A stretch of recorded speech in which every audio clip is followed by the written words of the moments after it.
Good evening. Good evening.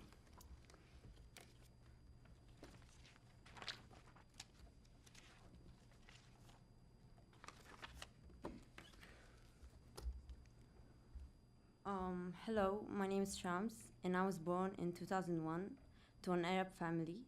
I live in Upper Nazareth, which is a city for mixed. Hello, my name is Yoav, and I was born in Israel.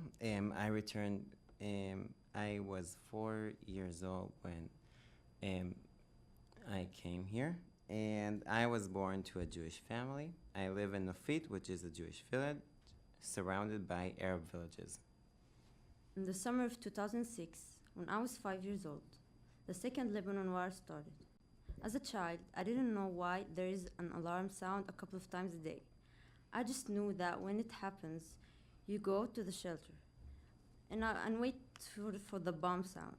I just thought it was a thing that is supposed to happen. I remember one time when I was showering and my mom took me out of the shower when the alarm went off and took me to the shelter. I asked her if I can go back to the shower and she said no. In the summer of 2006, when I was 5 years old, the Second Lebanon War started. As a child, I was scared of the alarms in the middle of the day. One night, when my dad told me a good night story, an alarm went off, and my dad took me and my book to the shelter and continued to read it to me as if nothing happened because he didn't want me to understand what happened. In 2004, when I was 13 years old, the Operation Protective Edge, which was the conflict on Gaza, started. It was in the summer during the month of Ramadan. Um, it lasted for a really long time, almost a month. We had the TV on the news station the whole time to see what's going on in Gaza. My mom was watching the news and crying. I remember we didn't celebrate the holiday after Ramadan, which is called Eid al-Fitr, because of the deaths in Gaza. Watching people's homes getting destroyed and family losing their loved ones was so horrible for me and caused me to believe that Jews are killers. In 2014, when I was 13 years old, the Operation Protective Edge started. Many bombs fell daily in Israel. When I returned from a vacation and overseas, and on that night, a bomb fell near my grandma's house, which we were staying in. The bomb fell in the middle of the night while I slept. In the shelter, I was confused and scared because I had forgotten a war that started. I believed peace was impossible with those terrorists. In 2015, I got involved in a coexistence program, which was taking computer science lessons with Jewish kids from a school in Upper Nazareth. Even though it was twice a week, 3 hours each, I have never spoken a single word with any of them because of the idea I had about Jews. In 2015, my school initiated a coexistence program with an Arab school in Haifa. We met a few times in their school and a few times in mine.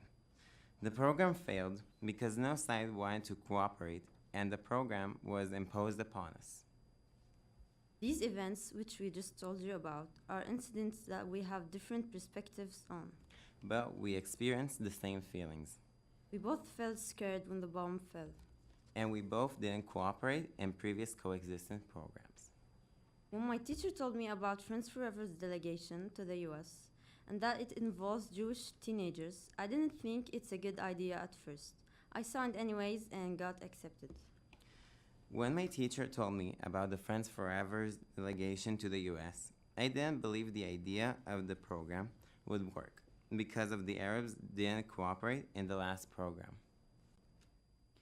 We had a seminar and I got to meet Yoav and his group, and we were just kids playing hide and seek with nothing separating us. At the seminar, I got to meet Shams and her group, and suddenly we weren't Arabs and Jews, but just kids playing hide and seek, and forgetting that these things don't usually happen in Israel. I've learned that Yoav is a very funny guy, And I have learned that Shams plays the guitar and the piano. and I've learned that Yoav eats a lot. And I learned that Shams wears knee-high socks in the middle of the summer. And most importantly, I've learned that Yoav is not a killer. And most importantly, I learned that Shams isn't a terrorist. Thank you. Thank you. Thank you. Thank you.